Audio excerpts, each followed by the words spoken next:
안녕하세요. 사는 지역은 말씀드릴 수가 없었지만 저는 30대 중반에 아이 하나를 둔 엄마로 20대 젊은 시절 정말 뼈아픈 상처를 경험해야만 했습니다. 하나뿐인 남편을 큰 병으로 잃어야만 했거든요. 평생 제 곁에 있어줄 것 같던 남편이 떠났던 순간을 생각하면 아직도 하늘이 무너지는 듯합니다. 그리고 그 후 저에게 닥친 시련들은 정말 말도 못했었죠. 먹고 살기 위해 들어간 회사에서 엄청난 갑질을 당해야만 했거든요. 아직도 그때를 생각하면 치가 떨린다고나 할까요? 하지만 남편이 떠난 몇 년 후 저에겐 기적과 같은 일이 일어났는데요. 갑질하던 회사를 제대로 혼내주며 잃어버렸던 가족까지 찾게 되었으니까요. 저에게 어떻게 그런 일이 일어날 수 있었는지 지금도 생각하면 그저 신기하기만 합니다. 남편과 만나게 된 것은 같은 친한 친구의 소개였습니다. 저는 그때 백화점 식품 코너에서 근무를 하고 있었는데 제 이상형이 다정다감한 자상한 성격의 사람이었거든요. 그런데 친구가 자기가 아는 사람 중에 정말 괜찮은 사람이 있다면서 만나볼 생각이 없냐고 하더라고요. 고아로 부모님은 안 계시지만 도배사로 일하는 사람으로 실력 좋은 능력 있는 사람이라면서 제가 원하는 다정한 성격의 사람이라 저와 잘 어울릴 것 같다면서요. 사실 저도 늦둥이 외동으로 태어나 부모님이 일찍 떠나보낸 탓에 부모님이 계시지 않아서 저와 똑같이 부모님이 안 계시다는 것에 남편을 만나기 전부터 동질감을 느끼며 어떤 사람인지 많이 궁금해졌었습니다. 그렇게 저는 남편과 만나게 되었고 남편은 정말 다정다감한 데다 따뜻한 좋은 사람이었습니다. 그래서 전 남편과 결혼을 결심하게 되었고 제가 먼저 남편에게 프로포즈를 해 결혼까지 하게 되었죠. 남편은 그때 안 그래도 자기가 먼저 프로포즈를 하려고 했는데 왜 제가 먼저 하냐며 민망해 하더라고요. 물론 그럼에도 제 프로포즈에 많이 기뻐하긴 했지만 말이에요. 남편과의 결혼 생활은 정말로 행복했습니다.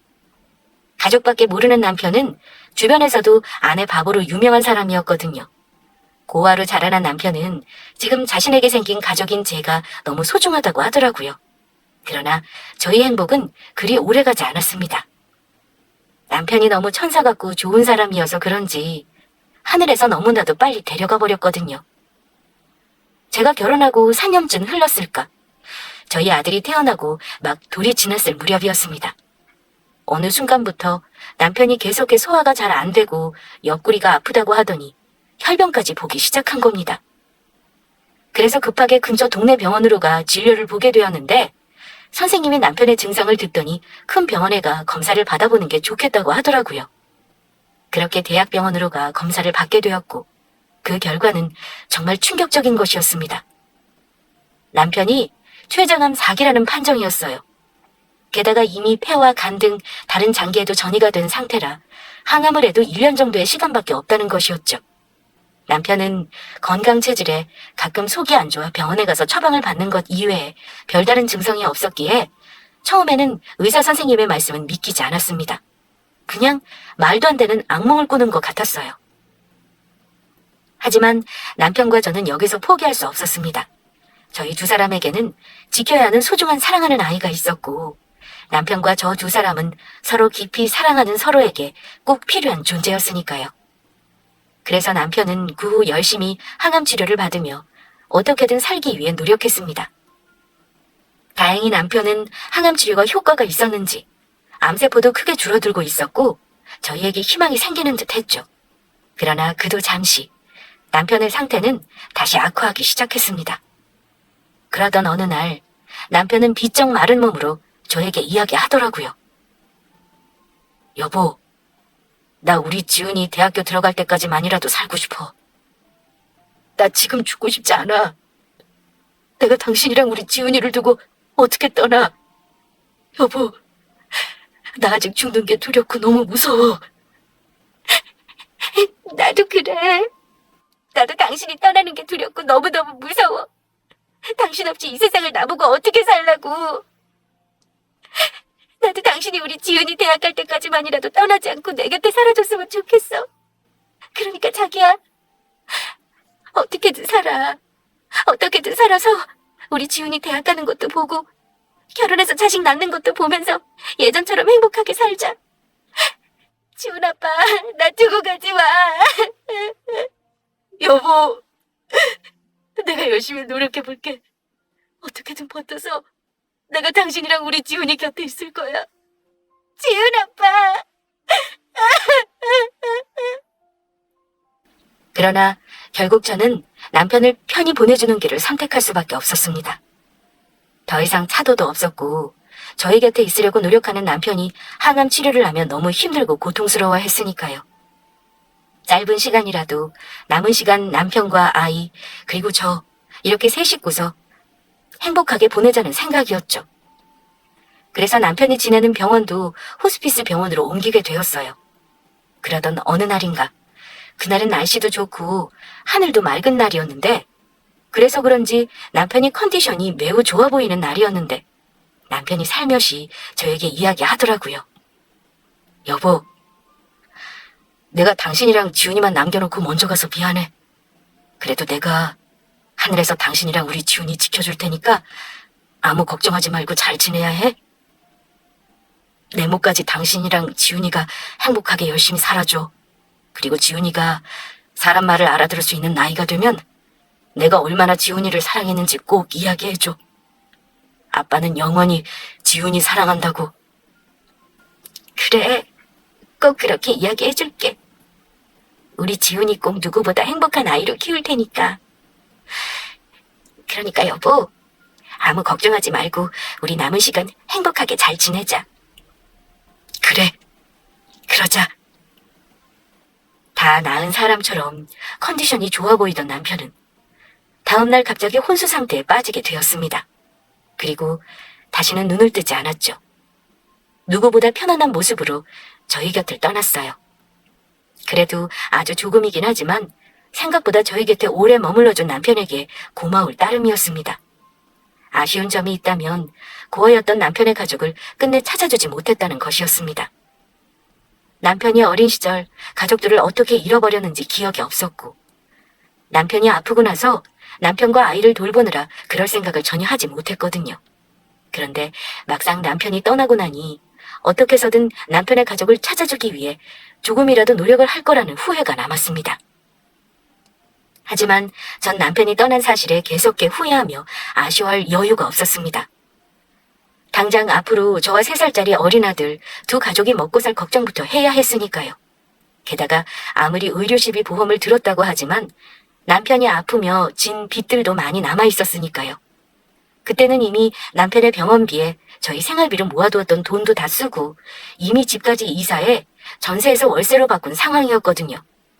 그래서 전 어린 아들을 어린이집에 맡겨놓고 일을 시작하게 되었습니다.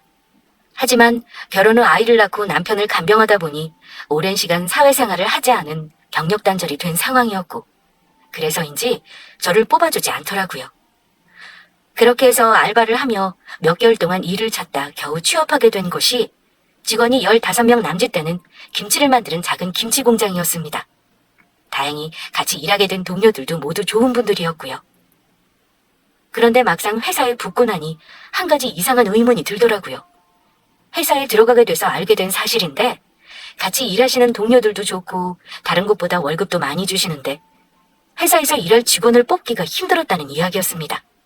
그리고 얼마 지나지 않아 그 이유를 알게 되었죠. 면접 볼 때는 몰랐었는데 사장이란 인간의 인격이 아주 개차반이었거든요. 직원들에게 갑질이란 갑질은 다 하며 괴롭히는 못된 인간이었습니다. 직원들에게 터무니없는 세탁소 심부름에 음료수 심부름, 게다가 회사를 오래 다닌 몇몇 직원들에게는 욕설까지 하며 휴일에 본인 집에 불러 청소까지 시키는 것이었습니다. 게다가 월급이 많다고 생각했던 것도 전부 저의 오해였어요. 회사에 들어가고 근로계약서에 쓰여 있을 때는 설마 했었는데 추가 수당 없이 퇴근 후에도 잔업이 많았던 것이었습니다. 그래놓고 정작 사장 본인은 늦게 출근해서 일찍 퇴근하기를 밥 먹듯이 했고요. 그러던 어느 날 제가 회사에 입사해 다닌 지 5개월쯤 지났을까 사장이 기어이 저에게도 터무니없는 일을 시켜온 것이었습니다. 선미씨, 이따 점심시간에 밥 먹고 할 일 없지? 그래서 하는 말인데 밥 다 먹고 나면 내 차 좀 깨끗하게 세차해놔. 네? 제가 사장님 차를요? 그래, 그럼 차 세차를 선미씨가 하지 사장인 내가 해? 직원이 사장이 타고 다니는 차 깨끗하게 닦아놓는 건 당연한 거 아니야? 난 이 회사의 얼굴이라고. 반짝반짝 윤이 나게 닦아놔야 할 거야. 내 차 비싼 외제차니까 기스나지 않도록 조심하고, 세차 잘해나 내가 이따가 직접 확인할 거야. 그리고 반드시 점심시간 안에 끝내서 선비 씨 하는 일에 지장 없도록 하고, 난 일 못하는 프로답지 않은 인간들은 딱 질색이니까 내가 번 돈으로 월급 받아가면서 그 정도는 해야 되지 않겠어? 내가 월급 주는 만큼 밥값은 제대로 하라고. 직원에게 본인의 사적인 일을 시키면서 프로페셔널까지 들먹이는 사장놈의 행동이 어이없었습니다.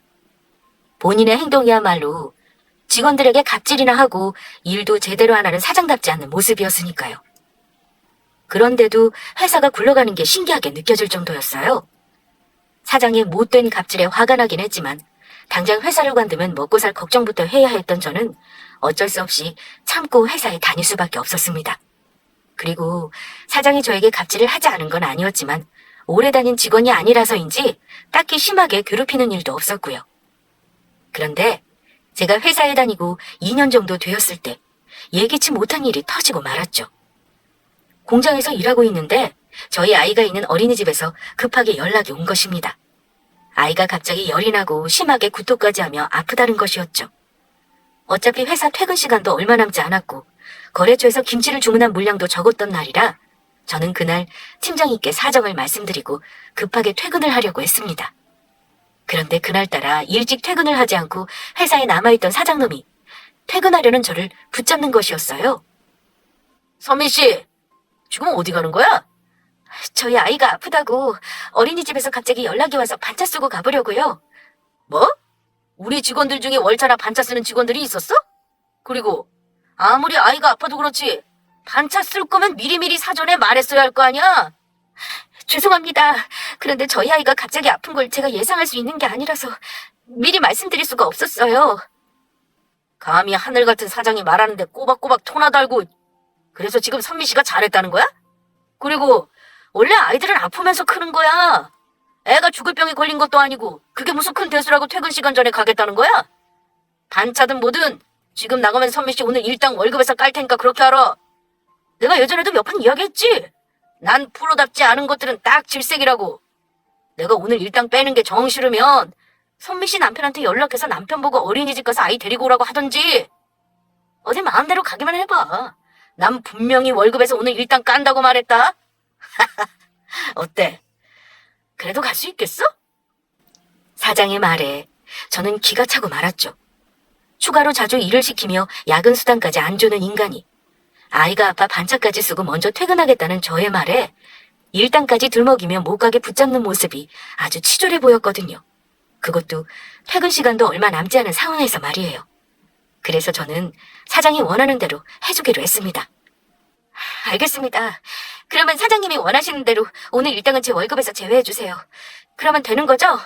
제가 오늘 할 일을 안 하고 가는 것도 아니고 아무리 먹고 살자고 하는 일이지만 전 무엇보다 제 아이가 더 중요해서요. 그러면 이만 가보겠습니다. 뭐야? 지금 내가 잘못 들은 건가? 너 사장이 이렇게까지 말했는데 네 아프다고 지금 가보겠다고? 네. 어차피 오늘 제가 한 일 일당에서 제외한다고 하셨으니 굳이 제 시간 뺏기면서 더 여기 있을 필요 없는 거죠?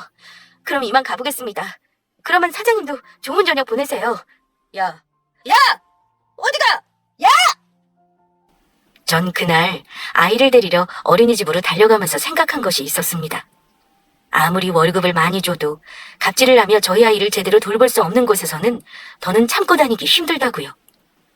조금 월급이 적더라도 내 아이를 제대로 볼 수 있는 회사를 알아보자는 마음이었어요. 남편과 저 사이에서 태어난 저희 아이를 지키는 것이 저에게 무엇보다 소중했으니까요. 물론 아직 한참 남아있는 빚이 있었고 그러면 당연히 생활이 조금 어려워지겠지만 지금보다 어떻게든 더 아껴 살며 집에서 할 수 있는 부업을 알아보자는 생각이었죠.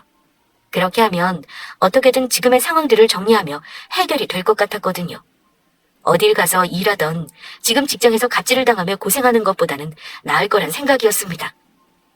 다행히 회사에 다니며 2년 정도 경력도 쌓였고 저는 그렇게 다른 회사로 옮길 준비를 하게 되었죠.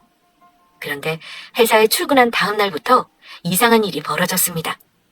제가 회사를 관둬야겠다고 결심한 다음 날부터 사장이 갑자기 저뿐만 아니라 직원들에게 친절하게 구는 것이었어요.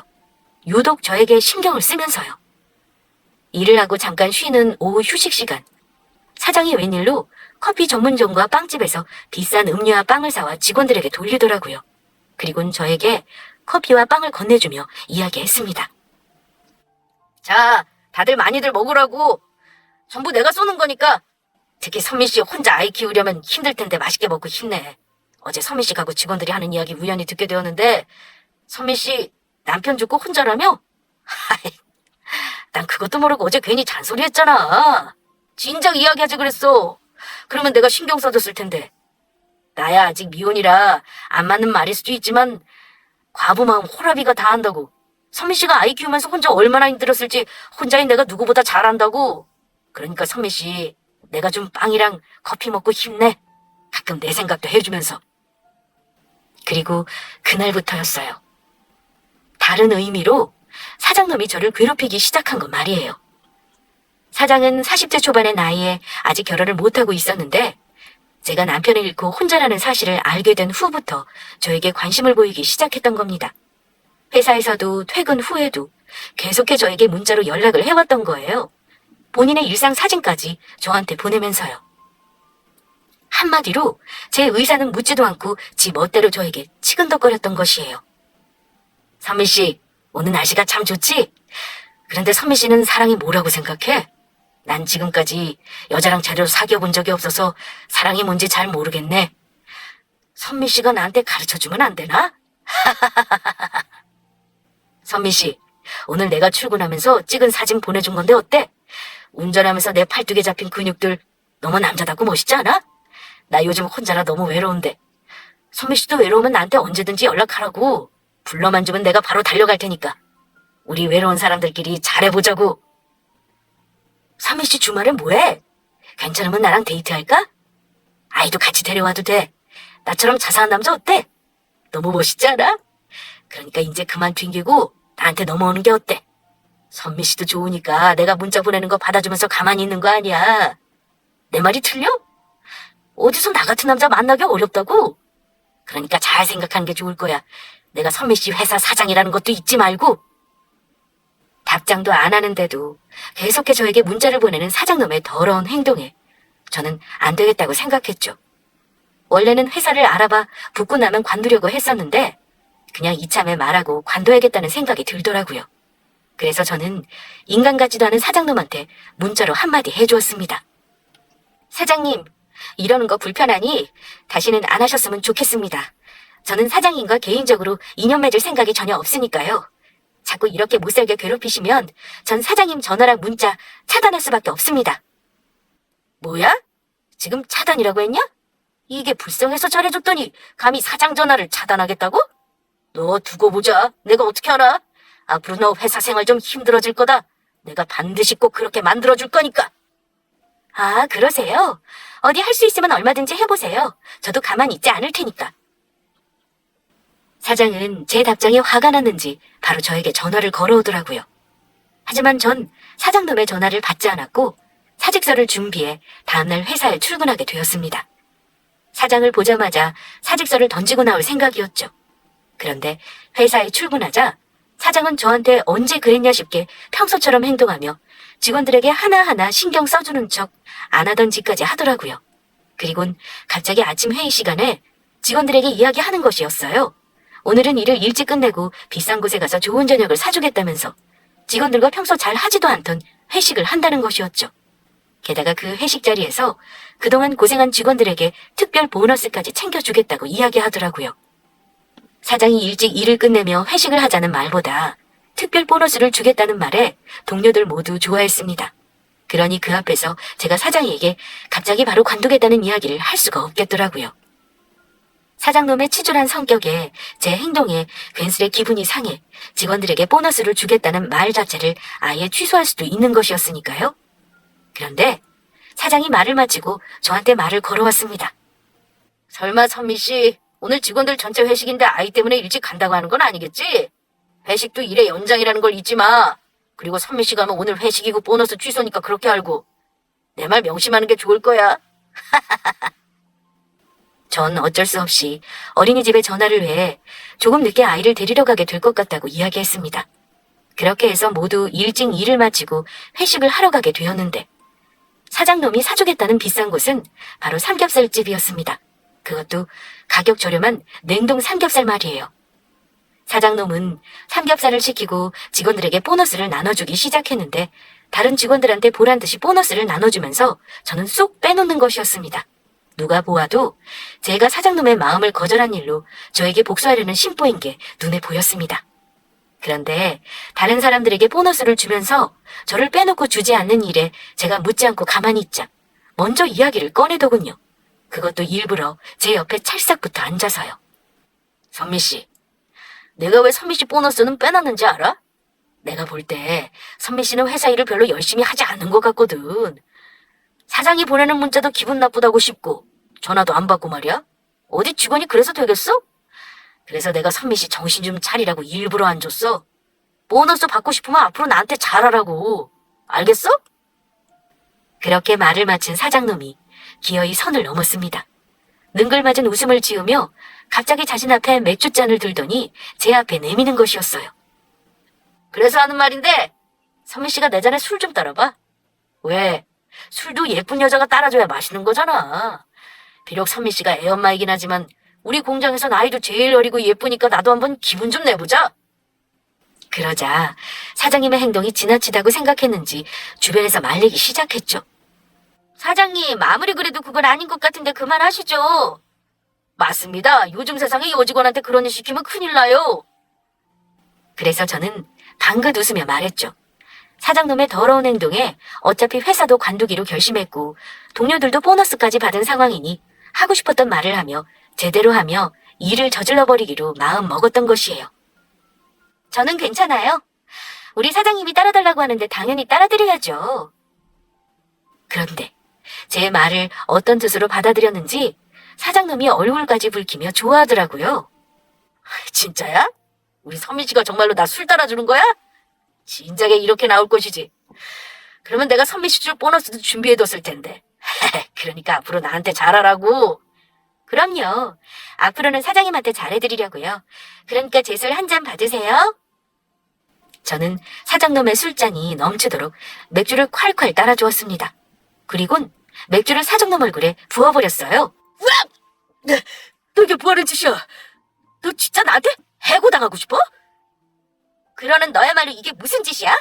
너는 회사 사람들이 네 노예처럼 보이냐? 매일 직원들한테 갑질이나 하면서 괴롭히긴 하고 정신 똑바로 차려. 요즘 세상이 어떤 세상인데 아직도 정신 못 차리고 그러고 살아. 이 거지 같은 자식아. 안 그래도 니놈 때문에 이 그지 같은 회사 관두려고 했는데 아주 잘 됐네. 이 되먹지 못한 추잡스러운 놈아. 어디 당장 나 해고해봐. 성격이 그렇게 개차반이니 니놈이 지금까지 결혼도 못하고 혼자인 거야. 어디 잘 먹고 잘 살아봐라. 저는 쌈장 접시를 들어 사장 얼굴에 범벅을 만들어버렸어요. 너 내가 고소해버릴 거야. 너 콩밥 먹게 만들 거라고. 알겠어? 어디 해볼 테면 해봐. 나도 니놈 지금까지 있었던 일 전부 성희롱으로 노동청이랑 경찰에 신고해버릴 테니까. 내가 그동안 나한테 보낸 문자 메시지랑 계속 전화해서 괴롭힌 것까지 전부 증거로 모아놨어. 그리고 여기 식당 위에 저기 CCTV 보이냐? 저기로 너가 나한테 어떻게 성희롱했는지 다 찍혔을 거다. 너야말로 콩밥 먹게 될 거라고. 너처럼 찌질한 놈이 하는 말 하나도 안 무서우니까 어디 마음대로 해봐. 그리고 저는 마지막으로 사장놈 얼굴에 준비해놨던 사표를 갈겨주었습니다. 그리고 이건 내 사표니까 이거나 처먹고 어디 배 터지게 잘 살아봐라. 이 재활용도 안 될 쓰레기 같은 자식아. 그날 그렇게 저는 사표를 사장놈의 얼굴에 던지고 회사를 관두게 되었죠. 그런데 막상 회사를 나오고 나니 겁이 나지 않았던 것은 아니었어요. 혹시 저를 아무 곳에서도 뽑아주지 않으면 어쩌나 걱정이 되었죠. 그런데 죽으라는 법은 없는지 다행스럽게도 제가 사는 지역의 유명한 김치 공장에서 생산지 직원을 뽑는다고 인터넷에 공고가 올라왔습니다. 제가 다니던 작은 김치 공장과는 비교가 안 될 정도의 큰 회사로 사장님이 여자분이라 그런지 여성 친화적인 기업으로 복지가 좋기로도 유명한 곳이었죠. 그때가 코로나가 막 유행할 시기였는데 그래서인지 사람들이 밖으로 나가지 않아 집에서 식사 시간이 늘며 김치의 매출이 늘어 추가로 사람을 뽑게 되었다는 것이었어요. 그래서 저는 망설이지 않고 제 경력을 살려 여자 사장님이 계신 김치 공장에 지원을 하게 되었습니다. 다행히 얼마 지나지 않아 면접을 보러 오라는 연락을 받게 되었죠.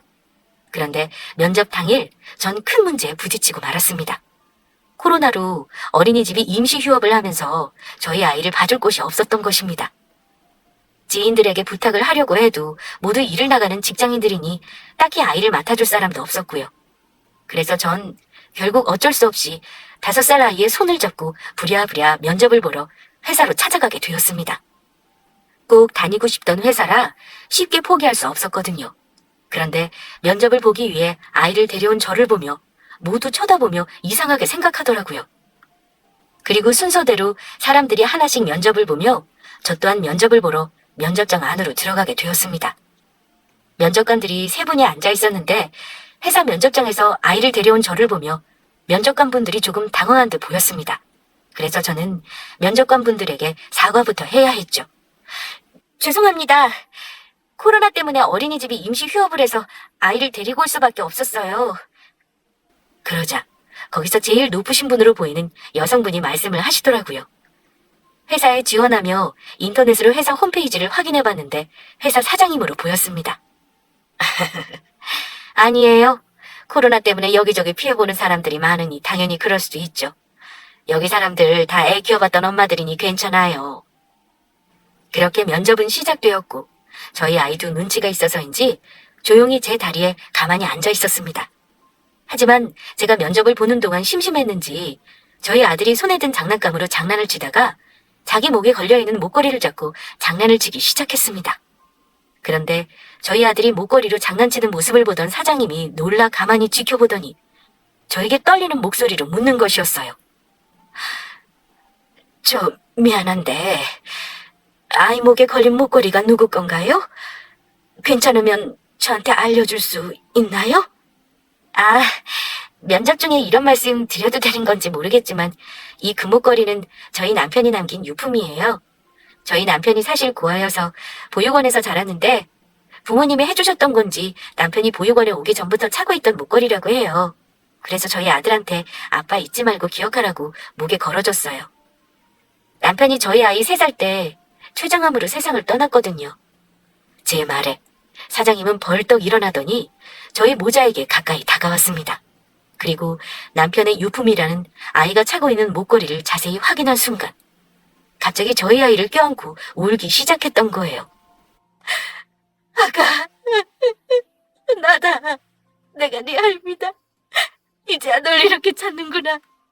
우리 영진이 아들을 여기서 찾았어. 네? 사장님이 저희 아이 할머니라니 도대체 그게 무슨 말씀인가요? 이 목걸이 내가 직접 디자인까지 해서 금은방에 맞춰서 우리 아들한테 해준 거라고. 그래서 내가 잊을 수가 없어.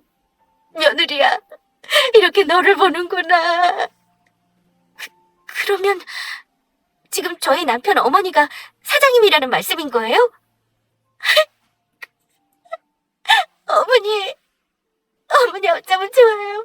그이가 떠났어요. 저랑 지훈이만 두고 떠나버렸다고요.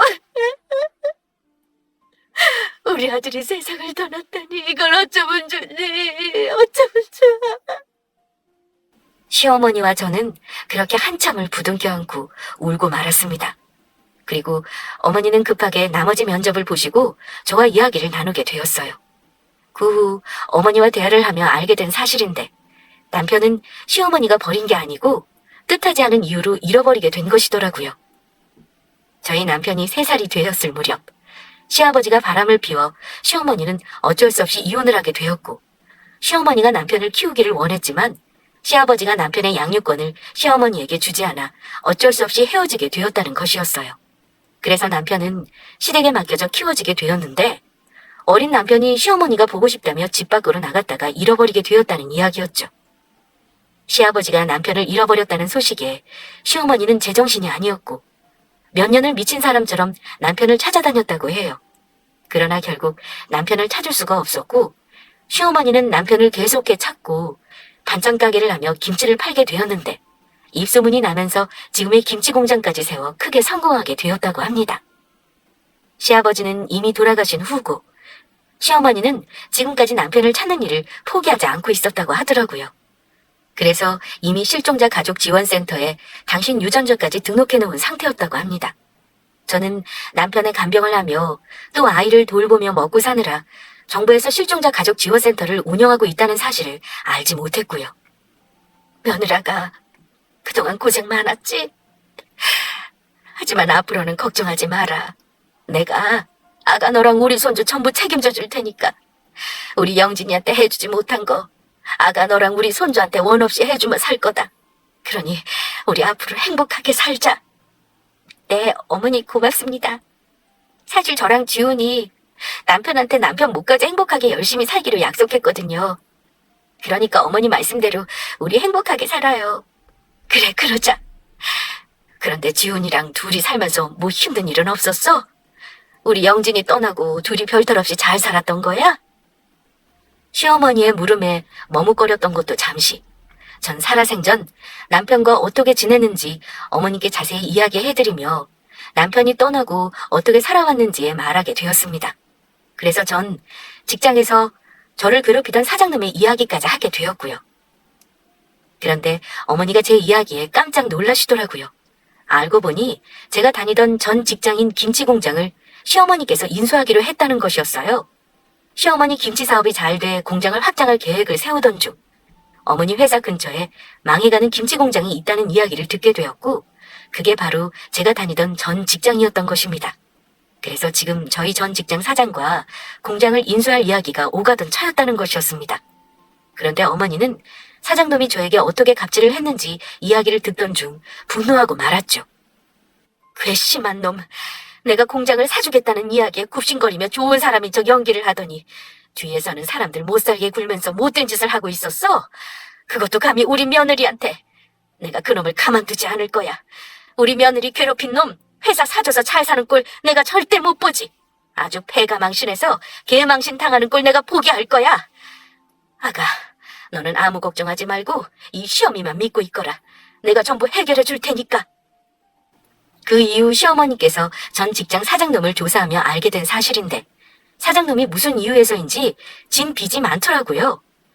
게다가 다른 김치 회사들은 매출이 늘어갔지만 사장놈의 회사만 자꾸 매출이 떨어졌었나 봅니다. 제가 다닐 때도 일하는 것 비해 제품이 팔리지 않는다고 생각을 하긴 했었거든요. 그런데 전 회사에 다니며 느낀 거지만 갑질한 사장놈의 회사는 망할만 했다는 생각이었습니다. 한동안 김치 판매가 잘 되었던 때가 있었는데 그때 가격은 올리면서 점점 안 좋은 재료들을 쓰는 것도 모자라 김치 안에 들어가는 재료들도 줄이기 시작했으니까요. 그때도 이렇게 맛없는 비싼 김치를 누가 사 먹나 싶었는데 결국 욕심만 부리다가 망하게 생긴 것이죠. 그러니 사장놈은 회사가 점점 장사도 안 되고 자신이 진 빚을 해결하기 위해서라도 공장을 팔아야만 했던 것이었습니다.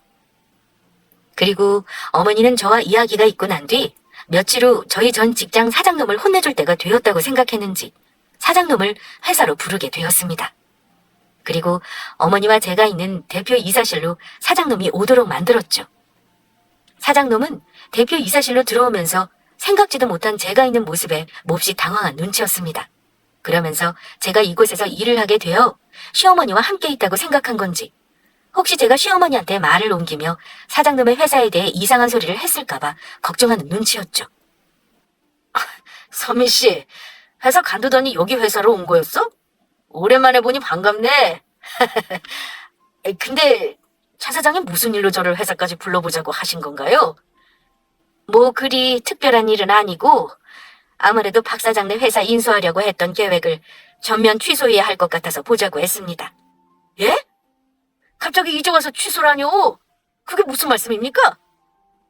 알아보니 내 놈이 네 회사에서 내 새끼 못살게 구고 괴롭힌 천하의 나쁜 놈이었더군. 그것도 모르고 내가 니놈 회사 사주면서 니놈 배만 불려줄 뻔했어? 제가 언제 최 사장님 새끼를 못살게 굴고 괴롭혔다는 건가요? 최 사장님 자제분이 저희 회사에 다니면서 일을 하기라도 했단 말씀입니까? 그래 이놈아! 직접 보면서도 몰라? 여기 내 옆에 앉아있는 김선미가 바로 내 며느리다. 우리 아들 안사람이라고. 그런데 니놈이 우리 손주 아플 때 우리 며느리 반차 쓰고 간다고 하니 월급에서 일당까지 뺐다면서? 그것도 모자라 우리 며느리가 싫다고 하는데도 그 역겨운 면상으로 들이대면서 괴롭히고 갑질이랑 갑질은 다 했고 우리 며느리한테 직접 들었어. 그러면 저 며느리가 아니 선미 씨가 최 사장님 며느리였단 말입니까? 아이고, 저 모르고 그랬어요. 남편이 죽었다고 해서 그래도 되는 줄 알고 관심 있어서 그랬던 것이란 말이에요. 최 사장님이 저희 회사 안 사주면 저 빚쟁이들한테 쫓겨 감옥 가게 생겼다고요. 제가 사실 코인에 제가 사는 집까지 담보 잡혀 투자했다가 전부 사기당하고 말았단 말이에요. 그러니까 최 사장님 죽은 사람 살려준다고 생각하시고 제발 한 번만 봐주시면 안 될까요? 자다가 봉창 두드리는 소리하고 자빠졌네. 내가 미쳤다고 내 새끼 고생시킨 것도 모자라 성희롱한 성희롱범을 도와주겠냐? 그동안 니놈이 우리 며느리한테 잘못했던 일들 모두 법적으로 꼭 물어서 처벌받게 만들 테니까 각오나 단단히 해두는 게 좋을 거다. 니놈도 어디 내가 아는 갑질 제대로 당해봐. 그러자 사장놈은 이번에는 저를 붙잡고 울며 매달렸습니다. 선미씨, 아니 사모님, 제가 사모님이 누군지 모르고 그동안 주제도 모르고 까불었습니다. 제가 전부 잘못했어요. 이렇게 빌 테니까 제발 최 사장님 마음 좀 되돌려 주시면 안 될까요? 그렇게만 해주시면 제가 앞으로 사장님을 은인으로 모시겠습니다. 미쳤냐? 내가 너 같은 놈을 도와주게? 앞으로 네가 했던 행동들이 어떤 것들이었는지 벌 받으면서 제대로 느끼며 살아봐. 저에게 갑질하며 괴롭히던 사장놈은 결국 경비분들에게 끌려가며 시어머니 회사에서 쫓겨나고 말았습니다. 결국 사장놈은 어머니가 김치공장을 사주지 않아 본인의 김치공장과 함께 쫄딱 망하고 말았고, 사장놈은 저에게 성희롱을 한 것과 더불어 사장놈 회사에서 일하던 직원들에게까지 그동안의 괴롭힘에 대해 고소를 당했습니다. 게다가 빚쟁이들에게 빌린 돈까지 갚지 못해 끝내는 교도소 신세까지 지게 되었죠. 그리고 저희 시어머니는 사장놈의 회사가 망하고 그곳에 다니던 직원들이 걱정되었는지 전부 어머니 회사로 채용시켜 주셨어요. 새로 신입사원을 뽑느니 숙련된 경력직 직원들을 데리고 오는 게 훨씬 낫다면서요. 그리고 그 이후 사람 일은 혹시 모르는 일이라 저희 아들과 시어머니의 유전자 검사를 마친 후 저와 저희 아들은 시어머니와 함께 살게 되었습니다. 시어머니는 그동안 지은 저희 빚까지 전부 갚아주셨고요. 시어머니는 처음으로 남편이 있는 납골당을 찾아간 날 많이 우셨습니다. 저도 어머니를 따라 많이 울었고요. 그날 어머니와 함께 남편에게 약속을 했습니다. 이제는 저와 저희 아이뿐만 아니라 어머니도 함께 남편 몫까지 행복하게 열심히 살아가기로요. 그리고 남편과 한 또 하나의 약속대로 저희 아들에게 남편이 얼마나 사랑했는지 이야기해 주었습니다. 그렇게 시어머니를 만나고 3년이 훌쩍 지난 지금도 남편의 납골당에서 했던 약속을 떠올리며 저희 세 식구는 행복하게 열심히 살아가고 있습니다. 아이는 건강하게 자라 벌써 초등학생이 되었고 저도 일한 경력을 살려 시어머니를 따라 김치 사업을 도와드리고 있어요. 사람이 살면서 예기치 못한 뜻밖의 불행도 찾아오지만 또 생각지도 못한 행복한 만남의 순간도 찾아오는 것 같습니다. 아직도 남편이 많이 그립고 보고 싶은 것도 사실이지만 지금 제가 받게 된 모든 행복들 전부 남편이 저와 저희 아이 그리고 시어머니를 위해 보내준 선물이라 생각하며 앞으로도 행복하게 살아보려 해요. 그리고 하늘에 있는 남편에게 전하고 싶은 말이 있었는데 다음 생에에도 우리가 만나게 되면 꼭 제 남편으로 태어나달라고 하고 싶습니다. 그리고 그때는 오래오래 행복하게 살아보자고 이야기하고 싶어요. 절대 헤어지지 말자고요. 그러면 이만 제 사연을 줄이도록 하겠습니다. 모두 함께 해주셔서 감사합니다.